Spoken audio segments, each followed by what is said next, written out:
j'ai eu à un moment donné trouvé la force dans le sport.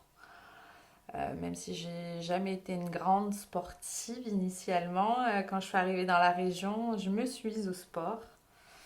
Et le sport m'a permis de me donner des objectifs. Voilà.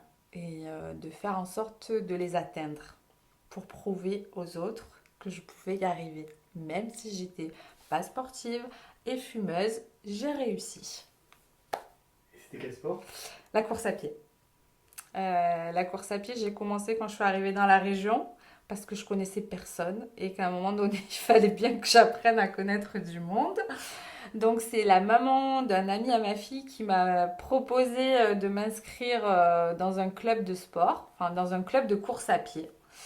Et je lui ai un peu ri au nez en fait quand elle m'a dit ça parce que je lui ai dit je suis incapable de courir. Je cours 15 minutes et je suis au bout de ma vie. Donc je vois pas ce que je vais aller faire. Et puis elle a insisté et puis un jour je me suis dit bah, que c'était peut-être le seul moyen pour rencontrer du monde. Donc j'y suis allée.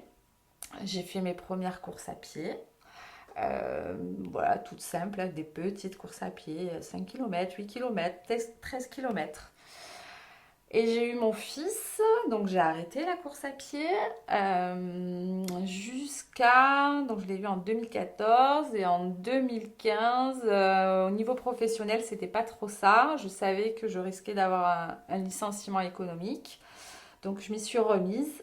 Et un jour, une personne avec qui je courais m'a dit bah, ça te dirait si on faisait le semi-marathon de Barcelone ensemble. Et j'ai dit mais ça va pas ou quoi semi-marathon? Mais moi je cours 10 km et c'est tout et j'irai jamais au-delà. Impossible. Et puis voilà, j'ai pris un peu pour argent comptant ce qu'elle m'avait dit et je me suis dit bah, pourquoi pas après tout, ça serait un objectif que tu pourrais essayer en tous les cas d'atteindre. Mais elle a dû me dire ça en septembre. Et en octobre, j'apprenais que je risquais d'être licenciée économiquement. Donc il me fallait trouver vite quelque chose pour me raccrocher et voilà, et pas sombrer dans qu'est-ce que je vais faire, comment je vais faire et autres. Et du coup, je me suis inscrite en décembre. Le semi-marathon était en février. Et du coup, j'ai fait décembre, janvier, ouais, décembre et janvier, où j'ai fait 10 heures de sport par semaine. Donc là, je savais que j'étais licenciée. Donc je travaillais plus, j'avais plus que ça à faire. Donc 10 heures de sport, je faisais de la course à pied, de la préparation physique. Je venais de découvrir ce qu'était la préparation physique pour faire du self-combat. Donc moi, je faisais que la prépa.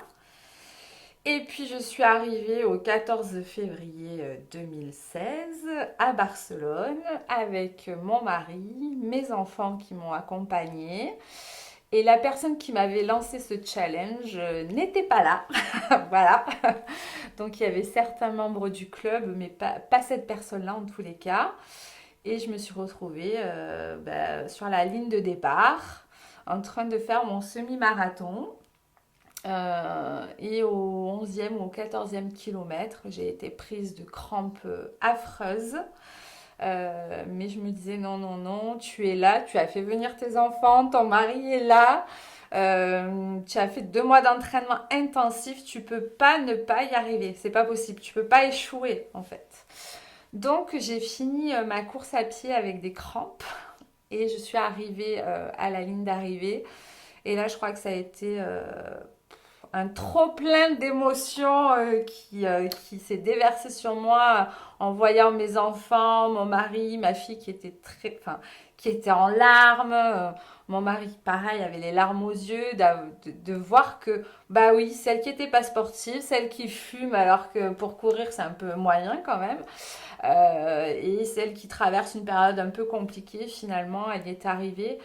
Et je voulais y arriver parce que ma fille, à cette époque-là, c'était une adolescente qui se cherchait. Et je voulais juste qu'elle comprenne qu'en fait, dans la vie, tout est possible. À partir du moment où on se donne les moyens, où, euh, où on se pousse, on se met des coups de pied aux fesses, hein, concrètement, on va sortir de notre zone de confort, il n'y a pas de raison que ça ne marche pas, quoi. Et ça, c'était un peu le message subliminal que je voulais lui faire passer. Donc j'étais très fière déjà d'avoir réussi, hein, parce que c'est pas un exploit en soi, hein, mais c'était un exploit pour moi en tous les cas d'y être arrivée. Mon mari et sa famille qui sont de gros sportifs, je crois que même eux pensaient pas que j'y arriverais. Donc voilà, c'était un petit clin d'œil pour leur dire que bah oui, bah moi j'y arrive. Voilà, donc ouais, ça a été une force pour moi en tous les cas, de faire ce parcours-là.